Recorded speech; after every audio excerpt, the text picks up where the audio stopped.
Werewolf the Apocalypse Earthblood. Is it worth a buy? Let's read the words. On the Epic Game Store. A unique experience full of savage combat and mystical adventures. You are Kahal, a powerful Garu who can transform himself into a wolf and a Krynos. Look, let's talk layman's terms. You are this bald guy with a fucking beard who can turn into a wolf and a werewolf. Alright? Master your three forms and their powers to punish those who defile the earth, basically. Before we get into this, guys, let's have a quick look at the graphicals. There's a splattering of stuff that you can change if the game doesn't run too good on your system. The game ran great for me, probably because it looks so fucking awful. Oh god. Hey, the graphics in this look like they were made 20 years ago, guys. I kid you not. I mean, you want proof? Look at the face on this, guys. Look at that face. Imagine waking up to that fucker. Turn any fucker into a werewolf, that mind. Matt, get back to the options. Sorry about that, guys. But yeah, options. Yeah, there's a few things to tweak and twiddle around with. You can rebind all your keys in this. It does support a controller as well, should you want to handicap yourself. Mac. But yeah, you can rebind all your keys and it works fine with a mouse and keyboard. Although it is a bit clunky, but it's the animations. You know, you're trying to cancel an animation. Clunk. You can turn off all the head-up kind of bullshit, such as the markers that are showing you where to go. I left them on because I wanted to get through the game as fast as I possibly could, because I've got a backlog of games that I'm trying to do at the minute. So I've just purely to help me get through the game, I left them on, but you can turn them off. So the story is you are a werewolf. You've got three forms: human form, wolf form, and werewolf form. Human form is to interact with other humans, I guess. I mean, all the purists will go, "You're not a human, Mackie. That's not a human. It's a Kalahutubuku," or whatever. I don't give a shit. Look, in my eyes, you're a fucking human being and a wolf and a werewolf. That's the way it is. All right? And you're in this pack, and things go wrong, as I said in the words, and you kind of get exiled, and you meet up with other werewolf packs. Some are good, some are bad, and the whole bottom line is Enron, who sound very familiar to a real-life oil company. Yeah, let's not go there. They are polluting the earth, and you are trying to stop them, and it's all sinister and horrible, and they all needed to be murdered for it. So that's what this game's about. It took us about 11, 12 hours to complete the game, playing it on medium, normal difficulty. There's easy, medium and hard difficulty, and I didn't really find any issues with the difficulty, although it's very imbalanced. Some of the bosses there's lots of boss fights in this. Some of them were really tough, and I took 3 or 4 attempts to beat them. It was mainly the werewolf ones. But the actual end boss, I spammed to death first time, which was quite disappointing. The way the controls work is this: you have a rage meter, and it's very important that you keep tabs on what that rage meter is registering, because without rage you can't heal yourself or do any special attacks. Now, the base attacks you've got are left mouse button is light attack, right mouse button is heavy attack. But you get rage, and you generate rage by hitting people and ripping people apart. You'll get an option now and then, you'll see it. For me, it's Y. That's the key I use for use, because I use TGFH to move. But most people use WASD, so they'll get an E option to grab a person and then execute them. And when you do that, you get a significant amount of rage for that.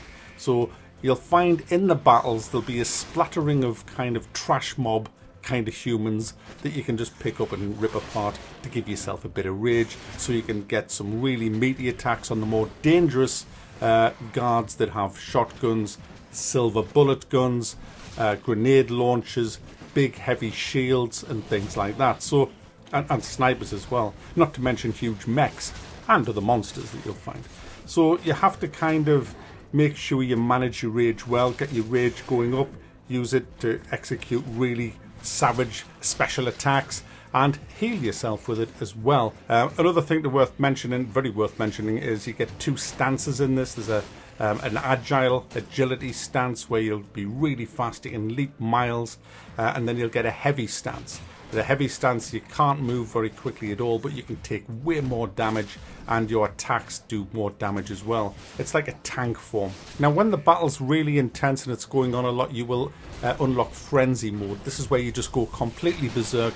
You can't really do combos in this mode. I'll come to combos in a second. It's just complete Spam-a-Lot. Captain Spam-a-Lot comes out and just wrecks everybody in the room pretty much without any problems whatsoever. Now, the combos in this game is just basically left attack, right attack, left attack, right attack. So light, heavy, jump, heavy, light, heavy, that kind. As long as you do a different attack after the attack you've just done, that's classed as kind of like a combo in this game. So nothing kind of technical at all. And I found the combat very spammy and very clunky, unfortunately. Sometimes you'll be really trying to pull off a move and the game just won't let you do it despite having the rage. And I found that it's kind of getting stuck in doing a previous attack that might not have finished yet. And so trying to get a few combos together I found it pretty hard. So eventually I just kind of slowed down on the whole combat thing. There's also stealth in this game, and the stealth is a complete joke. You just go into wolf mode and just running round and round the maps, killing strategically placed people in front of their mates. And everybody's blind completely. I think they've all got cataracts, guys, over their eyes. They can't see what's gone on. They don't even notice when half of the people in the room suddenly go missing. And everybody's conveniently next to a barrier. And whenever you come out of an air duct, which is the main way you get around the bases, you'll always come out with a barrier in front of you, and there'll be a guy there that you can just pull over the barrier, move on to the next one. And it's comically bad. It's absolutely garbage, guys. And if you're spotted, you simply just walk back into the doorway and they can't see. They're blind if you're standing in a doorway. It's all, and you know, there's a load of bugs in this game as well. I mean, I've died loads of times because I fell through the map, or at the end of the battle when you change back to human form, I fell off a bloody ledge because the animation moved me forward. I didn't do it. In fact, you can't literally jump off yourself, but because it was going through an animation change, it just clipped me through the map and I died again. I've had to reload checkpoints. There's no saved games in this. You can't save your game. It's all checkpoint driven, like a console game, you know, which kind of sucks. And I've had enemies just missing in a battle, because what happens is when you have a battle in this, it locks you down in the room and it won't let you out the room until you've killed all the enemies. Well, I knocked one of the enemies through a wall, so I had to reload save game. Loads of bugs that I've encountered like that. Very clunky game, guys. Pretty piss poor story, awful graphics, crappy animations as well. The combat is just Spam-a-Lot with clunk added to it. It does have a tech tree. You sniff plants.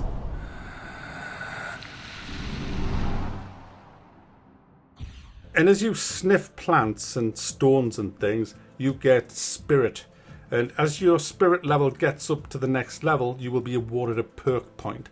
And the perk trees are basically, there's a few perks for wolf form and a load of perks for werewolf form. They just give you, this is where you get your attacks from, because at the beginning of the game you don't have any special attacks, and this is where you choose to unlock your special attacks. And you can respec free by talking to the giant plant. Yeah, it's all like that kind of stuff, guys. It's all kind of deep werewolf lore or something, guys, but I didn't understand what half of the things meant. It's just a bad game. It's just badly put together. It's a £34 game, sorry, £35 game, and I think the full game with all the skins is £40. That's like £10 short, well, slightly over now, of a AAA, and this is nowhere near the polish of a AAA game. I mean, even some of the people talking, the lips don't even bloody move. I mean, that woman I showed you at the very beginning, he's a clip of her. Her lips don't even move. She's like a fucking ventriloquist. 1 week ago. 1 week. Endrin doesn't like... So there you go, guys. The combat's spammy, horrible. It just has no kind of feel to it at all. You'll get people standing there while you're ripping their face off as if they're not even flinching. They're just running around like idiots. They're not scared of you. You don't even feel like you're any kind of wolf monster at all. It's just an awful werewolf game. There's just no other way of putting it, guys. You'll wipe out a whole room of enemies and you'll hear a buzzer go off. And then the doors will open and another load will run in. You'll kill all them, then the buzzer will go off. And then another load will come in. It's just fucking awful, guys. It really is. So, I can't thumb this up. Hell no.